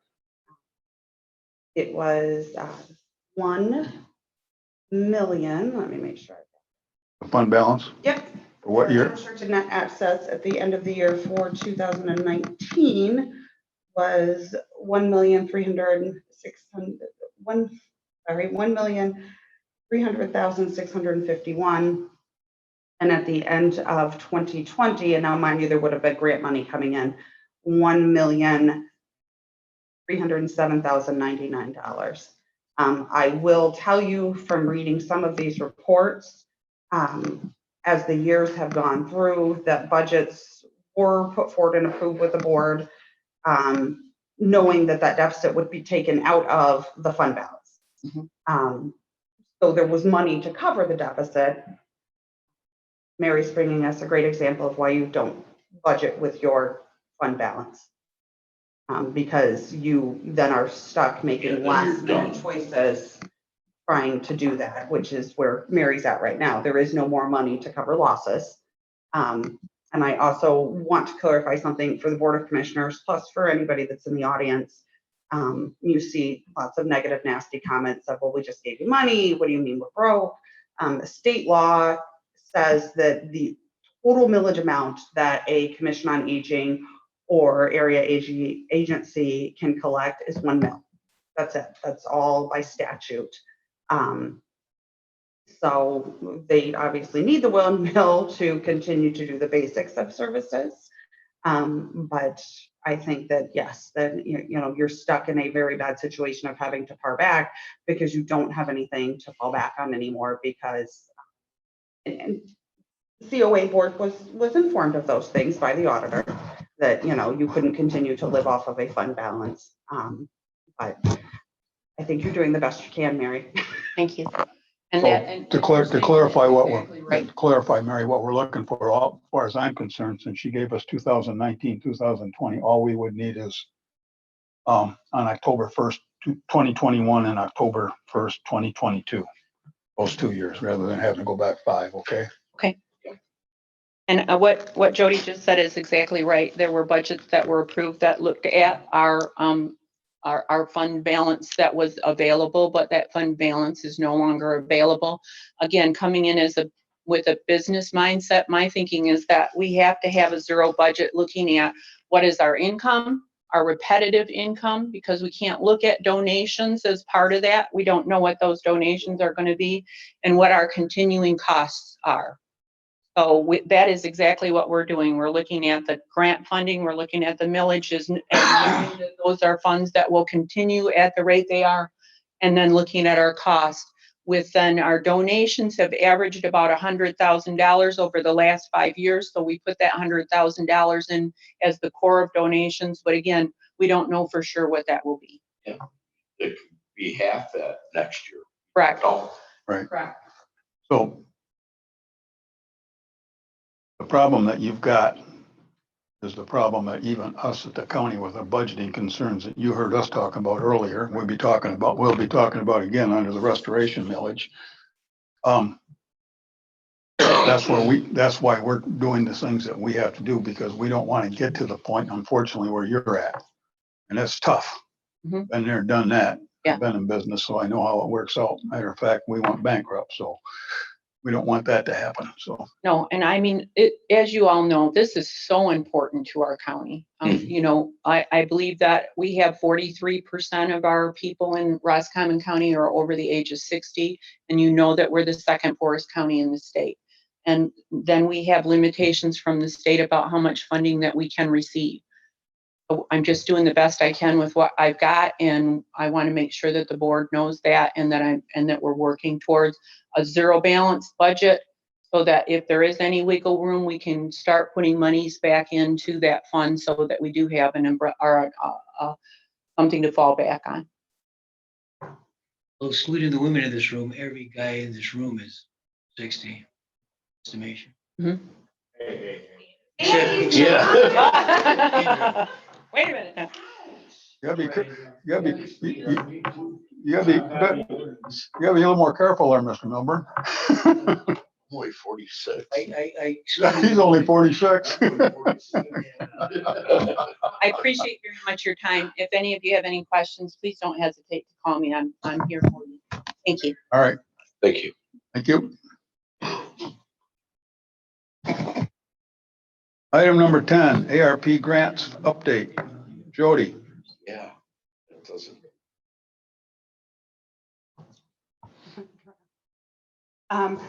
No real change from the last time we came.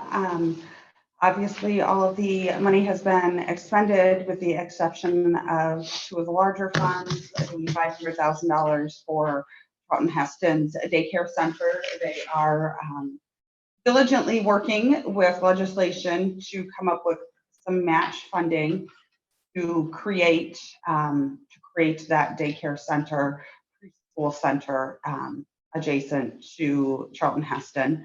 Obviously, that would be open for everyone and anyone within the communities to utilize. So we will hang on to that money until we absolutely know they can't have it anymore, because we can expend it through the end of 2024. Basically, if it's promised and there's a program in place for that. Right. The additional funding. And I keep reminding him of that too. But we are working with the legislators to see about chance. There's a real possibility that we may be able to get $8 million. Right. To fund that childcare plus another two smaller buildings, which will house welding, and the other one I think is building trades. I also just heads up. The other was the $200,000 that is allocated to the Northern Michigan Children's Assessment Center. They have been in a quagmire as far as what our legislation is doing with funding for those types of centers specifically, it was there, and then it wasn't there, and then it was there. And last guess, it wasn't there, but it's supposed to be utilizing some of the American Rescue Plan Act funds to make those paid in full for that. Is that federal or state? That would be the federal money that the state received. So as they're trying to creatively finagle a balanced budget for the state for the special monies, that is one of those areas that, so there isn't a clear commitment yet for their funding.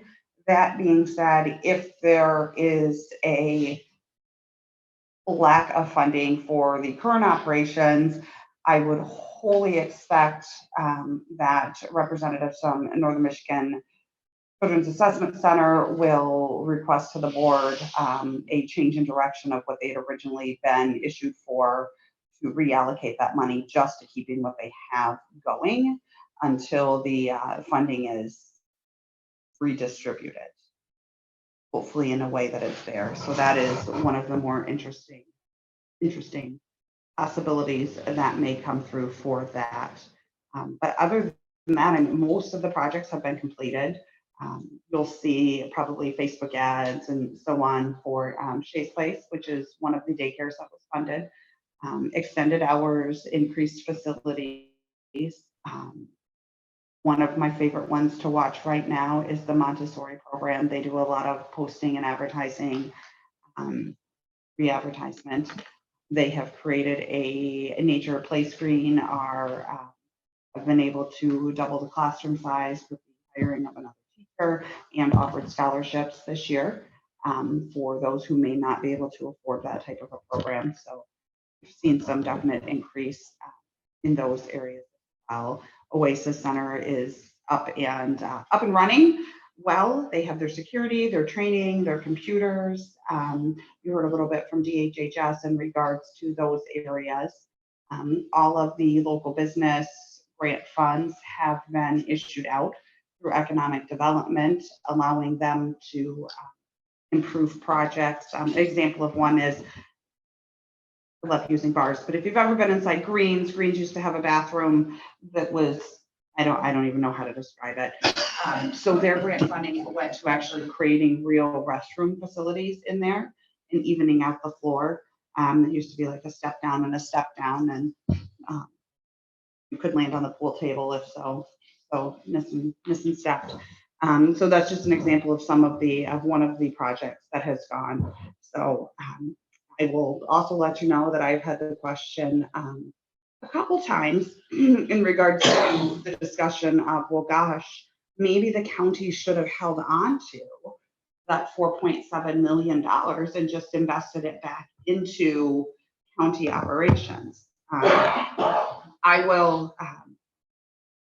applaud you again for making the decision to invest in your communities, in Roscommon County, to making long-term investments, to try to help small businesses stay, to continue to try to improve childcare, bring back workforces, and help those that were drastically affected by COVID and have not been able to quite get that leg up back, so that we're not losing population, so that we're not losing small businesses. I think that the decision that you made personally was a very unselfish one and a very good choice to invest in the long-term success of our county.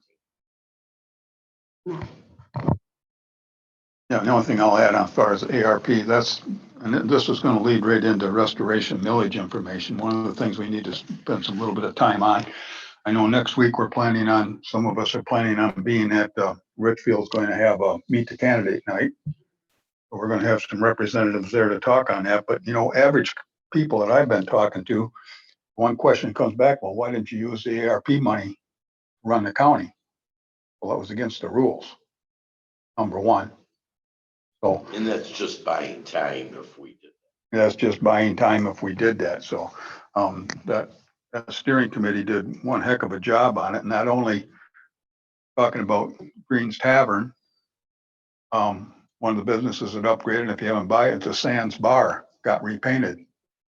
That's one, and I tell you what, that hadn't been touched in 50 years. I can't imagine how much paint cost to put on that. What's the other place down here, the gymnastic place? Sky High. Sky High, look at the improvement that's been made there. So I mean, I think the Economic Development Committee's done a real good job, and we got a report last week. I think they still got some more money to give out, though, don't they? But they have, it's almost half of it now is gone, right? Which is, I commend them for that. So I know Brenda, Ed Bergeron, Joe Jean Thompson. Just trying to think that the sheriff was on that committee.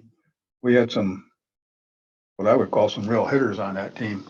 Thought they did a bang up job, and we're still one of the few counties that jumped on that. They got it dispersed to start with. There's still some counties that haven't spent any of their ARP money, but they can't use it for operations either.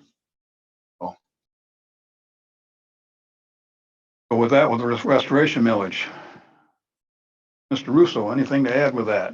No, we Were there have some other a places? couple ideals kicking around, and Jody or I will send an email out next week once we firm it up. Okay. To the commissioners. I have a couple people that have offered to donate some money. Who do they make the check out to? That we could use for advertising or these postcards we talking about? Committee name first, so we'll have to talk about that. So that's going to lead into a caveat for me. I just want to clarify that we cannot, without a political action committee, we cannot ask people to vote for or against Correct. anything that's put forward. Informational brochures, posters, postcards, those types of things where you just present this is what it is, this is what it does, this is why it's asking, are able to be utilized through county funds. It's not something that I'm high about, but it is something that, so if there's poster printing, those types of things. But I will have to do a political action campaign, grab a couple names for people on that, and then I can tell you what that goes to. Next week, we'll have more information. I did spend some time at the MAC conference. I went to one of the breakouts, and the presenters were the controller and the assistant controller, deputy controller, I should say, from Lenawee County, which is not exactly sure where it is, except it's close downstate. But anyway, they were successful in putting together a restoration millage, and then I had talked to their previous controller about it also, and they got the business community around to support the restoration millage. That is one thing that we are getting a negative effect from, is from our businesses, and I don't know why. Well, just one really as of right now, unless you Well, heard more. well, I guess I'm referring to that one too, but anyway, but in talking to them, yes, you can put out information as long as you don't ask for a yes or a no vote on it. So we can do the flyers, we can do postcards. We got to pay for the postcards. So this is where this political committee would come in handy. I have had a couple individuals that have offered money up.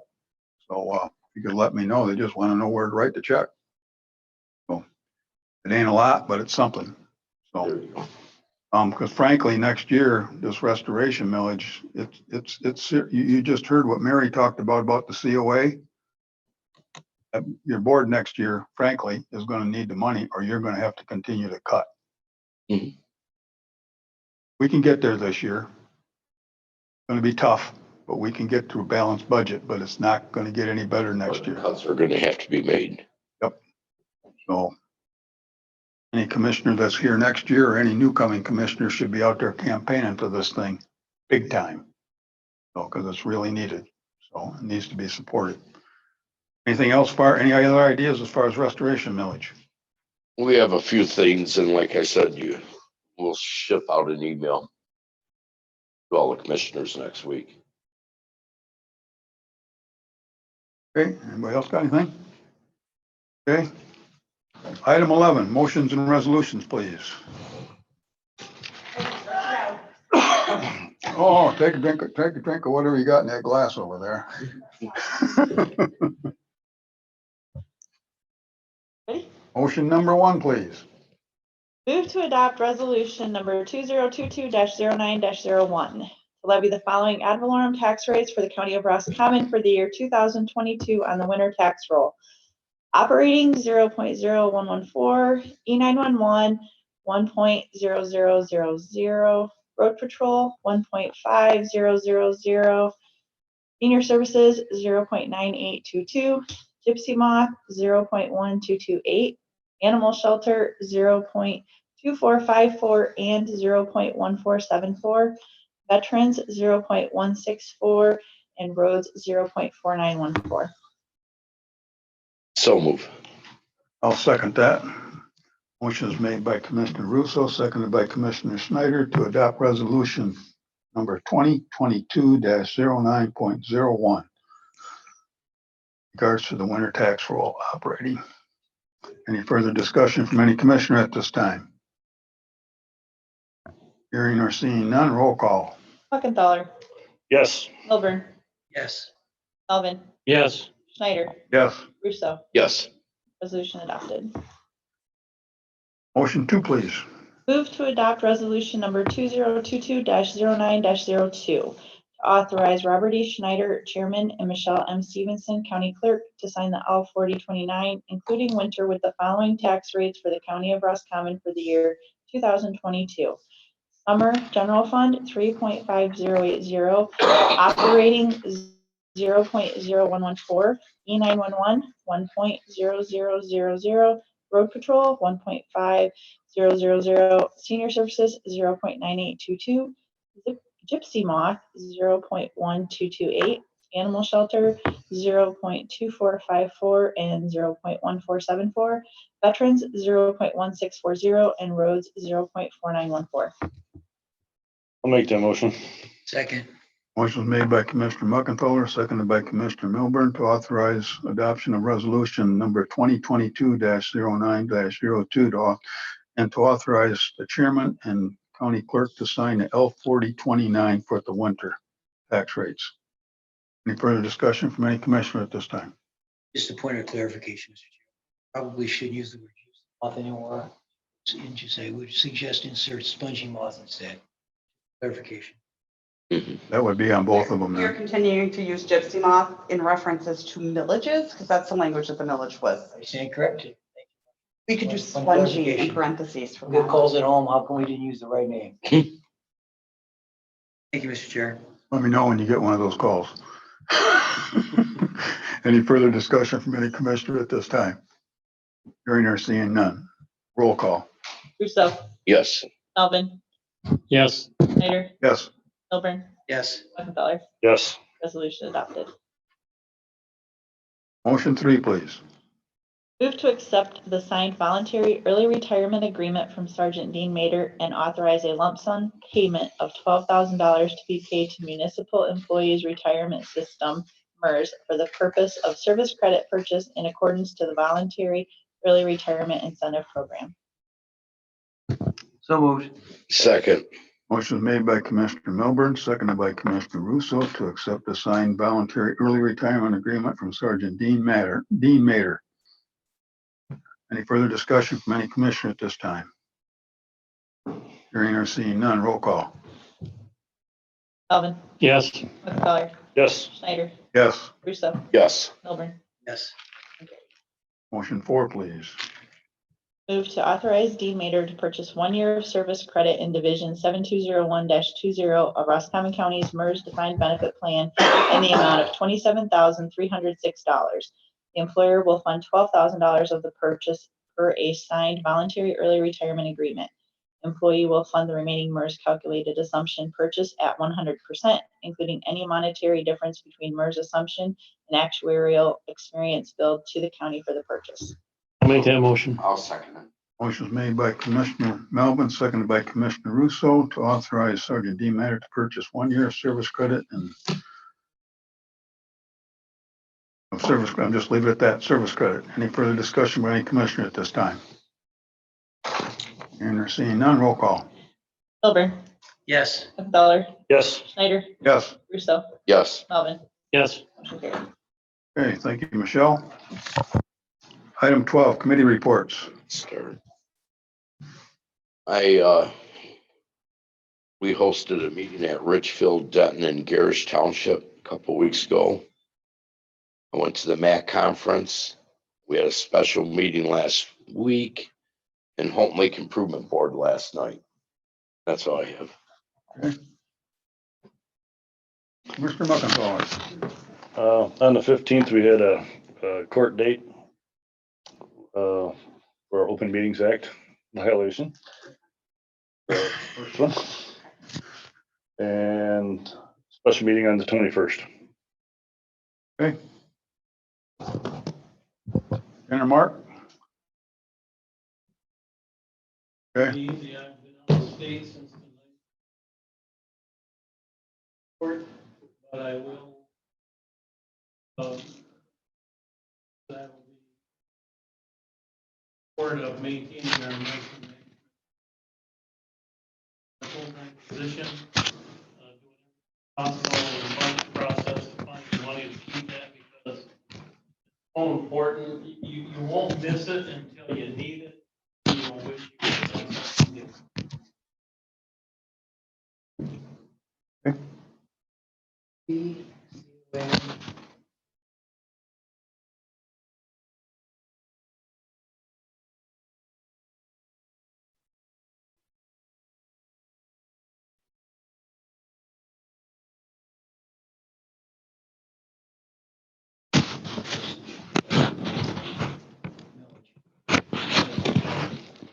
Okay, as far as myself, on the 12th, we had a Cadillac 1:00 PM mental health meeting in Cadillac. My understanding that the MOU has been approved by 5 of the 6 counties. Am I correct, Jody? That is correct. Okay, so we're still awaiting, I believe it's Wexford that's our holdup. So, and that, you have not seen another, when there's gonna be another meeting, have you? We have not yet seen that, no. Okay, all right, so, I did attend the Richfield, restoration millage at Richfield on the 13th. I also attended the one at Garish on the 15th. We had our court date at 10 o'clock on the 15th. Went to the MAC conference. I was going to give a report on that, but I left the stuff on my desk, so I will do that at the next meeting. It was a nice place to go, and we had some very good breakouts and so forth. They kind of struggled putting that. I think their MAC kind of struggled putting on that conference. So, Yes, they do. So, but that's neither here nor there. Had a special meeting in regards to the detention center and the 21st, at EDC on the 22nd, and the agenda meeting also that morning. So, been a busy 2 weeks. So, okay, anything else further from committee reports from anybody? Nope. Any public comment this time, please? I don't see anything in front of me. Andy, we got anybody out there in Zoom land? Nope. Okay, item 14. Whoop. Hey, Mr. Pettit, are you out there, sir? Yes, sir. Sorry. Mr. Pettit, are you out there, sir? Yes, I am. Okay. Okay, Tom, we're on public comment. Your limit is 5 minutes, sir. Not a problem. I will be well under that. To answer your question, sir, about what the fund balance was the end of last fiscal year. The balance for the Commission on Aging at the end of September 2021 was $816,689.42. And at the time, the monthly expenses at that time were $168,000. So that was almost 5 months worth of operating capital at the time. I feel the need to clarify something that Miss Fry indicated, that they saved the money that was used for the Motion Picture Association license that was used to show videos at the centers.